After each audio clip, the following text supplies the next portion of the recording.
सोचिए, आज आप अपना फोन खोलते हैं लेकिन उसमें नंबर नहीं चलते। बैंकों का पूरा सिस्टम गिर चुका है। अंतरिक्ष यान कभी लॉन्च ही नहीं हुए। और यह सब सिर्फ इसलिए क्योंकि दुनिया में कभी शून्य यानी जीरो का आविष्कार ही नहीं हुआ। हम रोजाना शून्य यानी जीरो का इस्तेमाल करते हैं, चाहे वो टाइम हो, टेक्नोलॉजी हो या फिर गणित। लेकिन सोचिए, अगर शून्यता आविष्कार ही कभी ना हुआ होता तो दुनिया कैसी होती। गणित का हर सवाल, विज्ञान की हर खोज, तकनीक की हर मशीन सब अधूरी रह जाएगी। पर क्या वाकई इतना बड़ा असर सिर्फ एक छोटे से गोल अंक के गायब होने से हो सकता है? क्या गणित कभी आगे बढ़ पाता? क्या कंप्यूटर, रॉकेट और इंटरनेट जैसी खोजें संभव हो पाती? ये है धूमकेतु, और हम जानेंगे कि क्या होगा अगर शून्य का आविष्कार ही कभी हुआ ही ना होता। शून्य सिर्फ एक संख्या नहीं है, बल्कि मानव सभ्यता की सबसे महान खोजों में से एक है। भारत में प्राचीन काल में आर्यभट्ट और ब्रह्मगुप्त जैसे विद्वानों ने शून्य का महत्व समझाया। पहली बार यह माना गया कि कुछ भी ना होना भी एक गणितीय स्थिति है। रोमन अंकों में शून्य का कोई स्थान नहीं था। वहां 10 को x, 100 को c, 1000 को m लिखा जाता था। लेकिन शून्य जैसी कोई अवधारणा नहीं थी। यानी शून्य ने न सिर्फ गिनती को आसान बनाया, बल्कि गणित को एक नई दिशा दी। अगर ये न होता तो आज हम सिर्फ गिनती और गणना के स्तर पर ही अटके होते। शून्य का आविष्कार एक व्यक्ति या एक पल की घटना नहीं थी, बल्कि एक लंबा विकास था। विभिन्न सभ्यताओं ने कुछ नहीं, नथिंगनेस या खाली जगह, प्लेस होल्डर को दर्शाने के लिए अलग अलग प्रतीकों का इस्तेमाल किया। लेकिन शून्य को एक संख्या के रूप में परिभाषित करने और गणितीय गणनाओं में इसका उपयोग करने का श्रेय भारत को जाता है। शून्य को एक पूर्ण संख्या के रूप में परिभाषित करने और उसके नियमों को स्थापित करने का सबसे प्रमुख श्रेय भारतीय गणितज्ञ और खगोल शास्त्री ब्रह्मगुप्त को जाता है। उन्होंने 629 ईस्वी में अपने ग्रंथ ब्रह्मस्फुट सिद्धांत में शून्य के साथ जोड़, घटाव, गुणा, भाग के नियम बताए।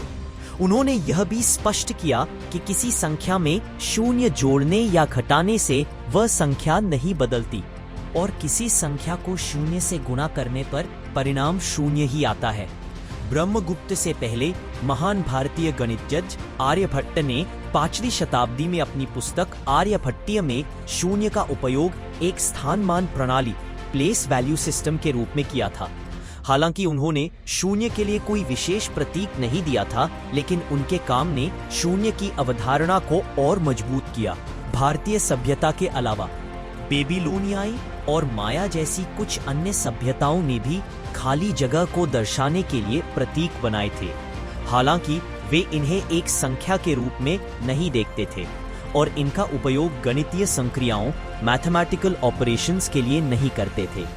अगर शून्य न होता तो जोड़, घटाना, गुना तो किसी तरह हो सकता था। लेकिन भाग, सोचिए, 100 पे 5 = 20। ये कैसे करेंगे जब 100 जैसा कोई नंबर ही अस्तित्व में नहीं होगा, क्योंकि उसमें शून्य है। बड़े नंबर लिखना भी लगभग असंभव होता। आज हम 10,000 आसानी से लिखते हैं, लेकिन शून्य न होता तो यह कुछ इस तरह लिखा जाता, MMMMM, यानी रोमन अंकों की लंबी पंक्ति। गणित की सरलता, बीज गणित, त्रिकोणमिति, कैलकुलस, कुछ भी संभव नहीं होता। नतीजा, न्यूटन के नियम, आइंस्टीन का रिलेटिविटी थ्योरी, कंप्यूटर का बाइनरी कोड, सब कुछ अधूरा रह जाता। शून्य धनात्मक और ऋणात्मक संख्याओं के बीच का पुल है। इसके बिना ऋणात्मक संख्याओं की अवधारणा भी नहीं होती। इसका सीधा मतलब होता है कि बीजगणित जैसा महत्वपूर्ण गणितीय क्षेत्र, जो समीकरणों, इक्वेशंस को हल करने के लिए शून्य और ऋणात्मक संख्याओं पर निर्भर करता है, कभी विकसित नहीं हो पाता। भौतिकी, फिजिक्स, रसायन विज्ञान, केमिस्ट्री और खगोल विज्ञान, एस्ट्रोनॉमी जैसे सभी वैज्ञानिक क्षेत्र जो सटीक गणनाओं और मॉडलों पर आधारित है, शून्य के बिना संभव नहीं होते। शून्य के बिना कैलकुलस का विकास भी नहीं होता, जो इंजीनियरिंग और आधुनिक विज्ञान की रीढ़ है। शून्य न होने का मतलब है वैज्ञानिक गणना का अभाव। विज्ञान में हर जगह शून्य की जरूरत है। खगोल विज्ञान में दूरी नापने के लिए, परमाणु स्तर पर गणना करने के लिए, भौतिकी और रसायन विज्ञान में समीकरण हल करने के लिए सोचिए नासा कैसे अंतरिक्ष यान की गति निकालता जब वे 1,50,000 किलोमीटर जैसी दूरी को ठीक से लिख ही नहीं पाते। नतीजा, इंसान शायद कभी चांद पर नहीं पहुंचता, मंगल मिशन नहीं होता और अंतरिक्ष की समझ बेहद सीमित रह जाती। हमारी पूरी डिजिटल दुनिया बाइनरी कोड पर बनी है जो 0 और 1 का उपयोग करता है। शून्य के बिना कंप्यूटर और सॉफ्टवेयर का अस्तित्व ही नहीं होता। आज आप जो स्मार्टफोन, इंटरनेट और वीडियो गेम देखते हैं, ये सब शून्य की अवधारणा के बिना केवल एक सपना होते। अगर शून्य ना होता तो ना तो कंप्यूटर बनता, ना इंटरनेट, ना स्मार्टफोन, ना आर्टिफिशियल इंटेलिजेंस। आज हम व्हाट्सएप पर मैसेज भेजते हैं, यूट्यूब पर वीडियो देखते हैं, जीपीएस से रास्ता ढूंढते हैं। ये सब शून्य के कारण संभव है। अगर शून्य ना होता तो शायद आज भी हम संदेश भेजने के लिए कबूतरों का इस्तेमाल कर रहे होते। शून्य का सीधा संबंध समय से भी है। अगर शून्य ना होता तो सन 2000 जैसा साल कभी लिखा ही नहीं जा सकता। कैलेंडर जटिल और उलझे हुए होते। घड़ियां, सेकेंड, मिलीसेकेंड, डिजिटल समय सब गायब हो जाते। सोचिए, हर डिजिटल घड़ी 000 दिखाती है। अगर शून्य ना होता तो समय की गिनती ही असंभव हो जाती। पुल, इमारतें और हवाई जहाज बनाने के लिए सटीक गणनाओं की जरूरत होती है। शून्य के बिना इन संरचनाओं का डिजाइन और निर्माण लगभग असंभव हो जाता, क्योंकि हम सही माप और अनुपात रेशियो की गणना नहीं कर पाते। आज आप बैंक बैलेंस चेक करते हैं, अगर उसमें 10,000 रुपए लिखा है तो इसका मतलब है 10,000।